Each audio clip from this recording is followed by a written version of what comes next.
दोस्तों नमस्कार, बहुत बहुत स्वागत है एक बार फिर से आप सभी का ओपीएस न्यूज पर। दोस्तों महाराष्ट्र में एमवीए सरकार का एक साल पूरा हो चुका है। यहाँ पर शिवसेना, कांग्रेस और एनसीपी ने गठबंधन करके सरकार का गठन किया और दोस्तों महाविकास आघाड़ी यानी कि एमवीए की सरकार को सत्ता में आए एक साल से ज्यादा का समय पूरा हो चुका है। इस मौके पर सरकार और विपक्ष दोनों की ओर से बयानबाजी भी हो रही है। फिलहाल महाराष्ट्र में मुख्यमंत्री है उद्धव जी ठाकरे और दोस्तों इस एक साल के अंदर महाराष्ट्र सरकार में आरे को जंगल को लेकर कुछ यहाँ पर महत्वपूर्ण मुद्दा उठा था, जीएसटी को लेकर भी बड़ा मुद्दा उठा था और साथ ही महाराष्ट्र में कोरोना वायरस के भी बहुत ही बड़े हालात हुए थे, लॉकडाउन लागू हुआ था, अस्पताल, जेम्बो सेंटर आदि बनाए गए थे। निसर्ग चक्रवात और बेमौसम बारिश का असर हुआ, पालघर में साधुओं की हत्या हुई, सुशांत सिंह का मामला हुआ, बॉलीवुड जगत में भी कुछ बड़ा उछाल हुआ, बॉलीवुड अभिनेत्री कंगना रनौत का ऑफिस तोड़ दिया गया और दोस्तों राज्य सरकार पर विपक्ष के हमले हुए, सरकार के राज्यपाल के साथ मतभेद और सीबीआई व ईडी के साथ भी मतभेद हुए। ये सब तो ठीक है दोस्तों, हर राज्य की सरकार में ऐसा होता ही है, कहीं ना कहीं कुछ ना कुछ मुद्दा तो उठता ही रहता है। इसी बीच दोस्तों इस वीडियो में जानते हैं कि आखिर जनता क्या चाहती है। जनता के द्वारा एक ताजा सर्वे किया गया जिसमें देखा गया कि दोस्तों जनता जो है ना, जैसे अभी महाराष्ट्र में दोबारा से अगर विधानसभा चुनाव होते हैं ना, तो दोस्तों किसकी सरकार बनना पसंद करती है? क्या उद्धव ठाकरे को मुख्यमंत्री बनाना पसंद करती है, या दोस्तों जनता भारतीय जनता पार्टी की सरकार बनाना चाहती है, या फिर दोस्तों कांग्रेस से या फिर अन्य पार्टी की सरकार बनाना चाहती है? तो ऐसा में इस वीडियो में जानते हैं दोस्तों महाराष्ट्र विधानसभा की 288 सीटों के ओपिनियन पोल के बारे में, मतलब दोस्तों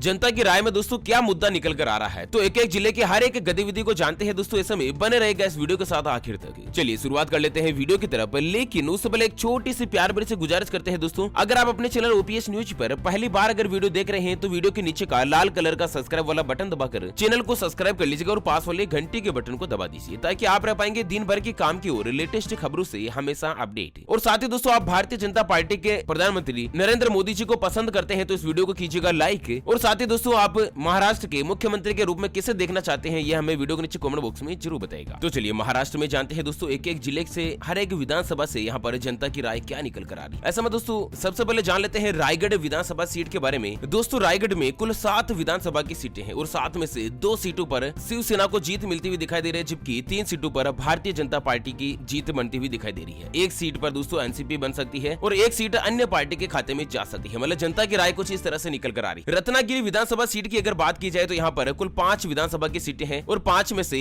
एक सीट पर शिवसेना और दोस्तों 3 सीटों पर भारतीय जनता पार्टी की जीत होती हुई दिखाई दे रही है। एनसीपी फिलहाल एक सीट पर बनती हुई दिखाई दे रही है, जबकि अन्य पार्टियों के खाते में यहाँ पर दोस्तों एक भी सीट जाती हुई दिखाई नहीं दे रही है। जनता की राय के मुताबिक सभी चीज जान रहे हैं दोस्तों। अपन सांगली की बात करें तो सांगली में 8 विधानसभा की सीटें हैं और 8 में से 2 सीटों पर शिवसेना की जीत होती हुई दिखाई दे रही है, जबकि 5 सीटों पर भारतीय जनता पार्टी और साथ ही एक सीट पर एनसीपी की जीत मिल सकती है। और वहीं संतारा की अगर बात की जाए तो संतारा में दोस्तों विधानसभा की कुल 8 सीटें हैं और 8 में से 2 सीटों पर शिवसेना, 4 सीटों पर भारतीय जनता पार्टी, जबकि 2 सीटों पर एनसीपी जो है वो जीत हासिल कर सकती है। सिंधुदुर्ग की बात करें तो यहाँ पर 3 कुल विधानसभा की सीटें हैं और 3 में से एक सीट शिवसेना के खाते में, जबकि 2 सीटें भारतीय जनता पार्टी के खाते में जाती हुई दिखाई दे रही। वहीं सोलापुर की अगर बात की जाए, सोलापुर का एक अलग ही महत्व होता है। सोलापुर में दोस्तों बाहर से लेबर सबसे ज्यादा कामकाज करती है, जैसे बिहारी, उत्तर प्रदेश के, राजस्थान की जो लेबर होती है ना, वो सबसे ज्यादा सोलापुर में ही काम करती है। तो सोलापुर की कुल 11 विधानसभा की सीटें हैं और 11 में से एक सीट शिवसेना को मिल सकती है, जबकि 5 सीटों पर भारतीय जनता पार्टी जीत हासिल कर सकती है। और जनता की राय के मुताबिक एनसीपी जो है दोस्तों 4 सीटों पर जीत हासिल कर सकती है, जबकि एक सीट पर कांग्रेस जो है दोस्तों यहाँ पर जीत हासिल करती हुई दिखाई दे रही है। अहमदनगर की बात की जाए तो अहमदनगर में कुल 12 विधानसभा की सीटें और 12 में से 2 सीटों पर शिवसेना, 7 सीटों पर भारतीय जनता पार्टी, जबकि एक सीट पर एनसीपी के साथ ही एक सीट पर कांग्रेस और एक सीट जो है ना वो अन्य पार्टियों के खाते में जा सकती है। अहमदनगर में दोस्तों राजनीति का एक अलग ही माहौल है। अकोला विधानसभा सीटों की अगर बात की जाए तो अकोला में कुल 5 सीटें हैं विधानसभा की और 5 में से 2-2 सीटें दोस्तों यहाँ पर परस्पर शिवसेना और भारतीय जनता पार्टी के खाते में जा सकती है, जबकि एनसीपी को मिल सकती है एक सीट। मतलब दोस्तों जनता की राय कुछ इस तरह से निकल कर आ रही है। अमरावती की अगर बात की जाए तो अमरावती में कुल 8 विधानसभा की सीटें हैं और 8 में से 2 सीटें शिवसेना को, 5 सीटें भारतीय जनता पार्टी को, जबकि एनसीपी को एक सीट मिलती हुई दिखाई दे रही है। औरंगाबाद की बात की जाए, औरंगाबाद भी दोस्तों एक महत्वपूर्ण जिला है और यहाँ पर कुल 9 विधानसभा की सीटें हैं और 9 में से 3 सीटों पर दोस्तों शिवसेना जीत हासिल कर सकती है, 5 सीटों पर दोस्तों यहाँ पर भारतीय जनता पार्टी, जबकि एक सीट पर एनसीपी की जीत हासिल करती हुई दिखाई दे रही है। जलगांव विधानसभा की अगर बात करें तो जलगांव में कुल 11 विधानसभा की सीटें और 11 में से एक सीट पर शिवसेना, 8 सीटों पर भारतीय जनता पार्टी, एक सीट पर एनसीपी, जबकि एक सीट पर कांग्रेस पार्टी जो है दोस्तों जीत हासिल कर सकी है। जलना की बात की जाए तो जलना में कुल 5 विधानसभा की सीटें हैं और 5 में से 2 सीटों पर शिवसेना, जबकि 3 सीटों पर भारतीय जनता पार्टी जो है ना वो दोस्तों अपनी जीत हासिल कर सकती है। मुंबई शहर की बात की जाए, मुंबई शहर का एक अलग ही महत्व होता है। मुंबई शहर में दोस्तों यहाँ पर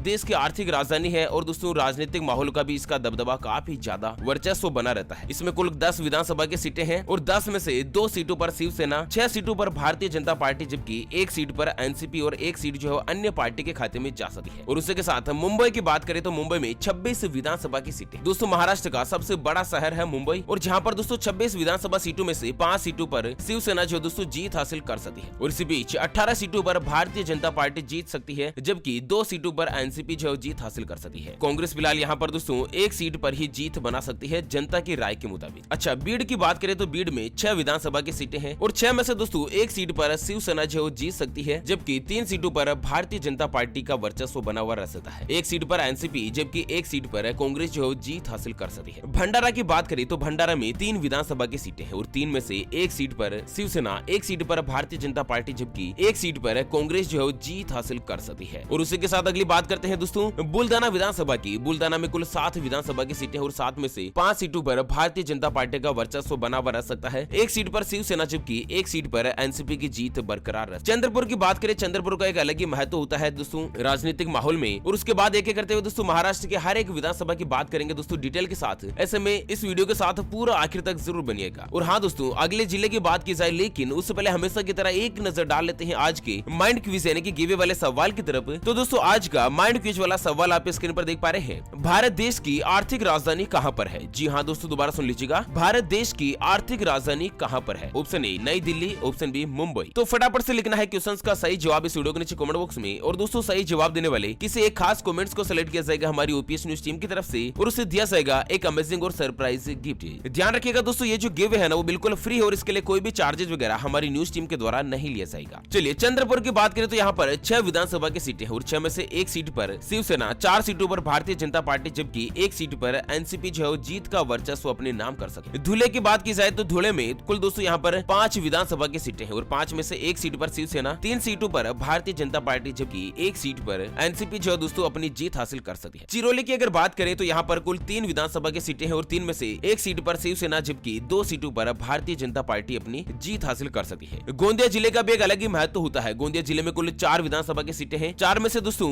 1 सीट पर शिवसेना, जबकि 3 सीटों पर भारतीय जनता पार्टी की जीत हासिल हो सकती है। जनता की राय के मुताबिक दोस्तों यह सर्वे की हम बात कर रहे हैं। और उसी के साथ हिंगोली विधानसभा में कुल 3 विधानसभा की सीटें और 3 में से तीनों ही सीटें भारतीय जनता पार्टी के नाम जा सकती है। लातूर की बात करें तो लातूर में कुल 6 विधानसभा की सीटें हैं और 6 में से 1 सीट पर शिवसेना, 4 सीटों पर भारतीय जनता पार्टी, जबकि दोस्तों 1 सीट पर एनसीपी की जीत हासिल हो सकती है। परभणी विधानसभा की बात करें तो यहाँ पर कुल 4 विधानसभा की सीटें और 4 में से शिवसेना 1 सीट पर जीत हासिल कर सकती है, 2 सीटों पर भारतीय जनता पार्टी, जबकि 1 सीट पर एनसीपी यानी कि नेशनल कांग्रेस जो है ना वो दोस्तों जीत हासिल कर सकती है। और सबसे बड़ी पार्टी आती है दोस्तों पुणे में विधानसभा की कुल 21 सीटें और 21 में से 5 सीटों पर शिवसेना की जीत हासिल हो सकती है। 14 सीटों पर दोस्तों जीत का वर्चस्व बना सकती है भारतीय जनता पार्टी, जबकि दोस्तों इसी के साथ यहाँ पर एनसीपी और कांग्रेस जो एक सीट पर जीत हासिल कर सकती है। पुणे के बाद ठाणे भी दोस्तों राजनीति के मामले में अच्छा खासा वर्चस्व रखता है। ठाणे में कुल 18 विधानसभा की सीटें हैं और 18 में से 4 सीटों पर शिवसेना की जीत हासिल हो सकती है, 9 सीटों पर भारतीय जनता पार्टी, जबकि 2 सीटों पर एनसीपी और साथ ही 2 सीटों पर कांग्रेस के अलावा 1 सीट पर अन्य पार्टी जो दोस्तों जीत हासिल कर सकती है। और वहीं वर्धा जिले की बात करें तो वर्धा में कुल 4 विधानसभा की सीटें हैं और 4 सीटों में से 2 सीटों पर शिवसेना, 1 सीट पर भारतीय जनता पार्टी, जबकि सबसे बड़ा रिकॉर्ड 1 सीट पर दोस्तों एनसीपी का जीत का रिकॉर्ड जो दोस्तों अपने नाम बन सकता है। वाशिम जिले में कुल 3 विधानसभा की सीटें और 3 में से 1 सीट पर शिवसेना, 1 सीट पर भारतीय जनता पार्टी, जबकि 1 सीट पर एनसीपी की जीत हासिल हो सकती है। यवतमाल जिले की बात करें तो कुल 7 विधानसभा की सीटें हैं और 7 में से 2 सीटों पर शिवसेना, 4 सीटों पर भारतीय जनता पार्टी, 1 सीट पर एनसीपी जो दोस्तों जीत हासिल कर सकती है। नागपुर का एक अलग ही महत्व होता है दोस्तों राजनीति के वर्चस्व में और नागपुर में कुल 12 विधानसभा की सीटें हैं। 12 में से दोस्तों 3 सीटें शिवसेना के खाते में जा सकती है, 6 सीटों पर दोस्तों भारतीय जनता पार्टी का जीत का रिकॉर्ड बन सकता है, 2 सीटें जो एनसीपी के खाते में जा सकती है, जबकि कांग्रेस के खाते में 1 सीट जाती हुई दिखाई दे रही है। और वहीं कोल्हापुर की अगर बात करें तो कोल्हापुर में कुल 10 विधानसभा की सीटें हैं। कोल्हापुर का भी दोस्तों राजनीति का एक अलग ही रिकॉर्ड रहता है। बड़े बड़े नेता महानेता जो दोस्तों कोल्हापुर से ही निकले हुए हैं और 10 में से 2 सीटों पर शिवसेना का रिकॉर्ड हो सकता है, 5 सीट जो दोस्तों भारतीय जनता पार्टी के खाते में जा सकती है, जबकि एक सीट पर एनसीपी, कांग्रेस और अन्य पार्टी जो दोस्तों जीत का रिकॉर्ड आजमा सकती है। नांदेड़ विधानसभा की बात की जाए तो नांदेड़ में कुल 9 विधानसभा की सीटें हैं और 9 में से 2 सीटों पर शिवसेना, 4 सीटों पर भारतीय जनता पार्टी की जीत हासिल हो सकती है, जबकि 2 सीटों पर एनसीपी की जीत मिलती हुई दिखाई दे रही है। और जनता की राय के मुताबिक 1 सीट जो है दोस्तों कांग्रेस के खाते में जा सकती है। नंदुरबार जिले की एक बार बात की जाए तो यहाँ पर कुल विधानसभा की 4 सीटें हैं और 4 में से 1 सीट पर शिवसेना और 2 सीटों पर भारतीय जनता पार्टी के साथ ही ही दोस्तों एक सीट जो है ना वो एनसीपी के खाते में जाती हुई दिखाई दे रही है। और वहीं नासिक की अगर बात करें तो नासिक का भी दोस्तों एक अलग ही रिकॉर्ड रहता है। कई राज्यों से लोग बाग जो है ना वो दोस्तों नासिक में आपको मिल जाएंगे। नासिक एक ऐसा जिला है ना जिसमें दोस्तों रोजगार का महत्व काफी ज्यादा होता है। रोजगार के अवसर अलग अलग है यहाँ पर दोस्तों। बिहार, उत्तर प्रदेश, मध्य प्रदेश, राजस्थान, गुजरात, मतलब इनके जो बहुत सारे लेबर है ना वो दोस्तों यहाँ पर आपको काम करते हुए दिखाई देंगे। तो दोस्तों नासिक में कुल यहाँ पर विधानसभा की अगर बात की जाए तो 15 सीटें हैं विधानसभा की और 15 में से 3 सीटों पर शिवसेना जो दोस्तों जीत का हासिल कर सकती है। 9 सीटें दोस्तों भारतीय जनता पार्टी के खाते में जाती हुई दिखाई दे रही है और जनता की राय के मुताबिक एनसीपी के खाते में 3 सीटों पर जीत हासिल हो सकती है। उस्मानाबाद जिले की अगर बात की जाए तो दोस्तों उस्मानाबाद जिले में कुल 4 विधानसभा की सीटें हैं और 4 में से 1 सीट पर शिवसेना, 1 सीट पर भारतीय जनता पार्टी, 1 सीट पर एनसीपी और कांग्रेस के खाते में भी 1 सीट जाती हुई दिखाई दे रही है। मतलब उस्मानाबाद जिले में दोस्तों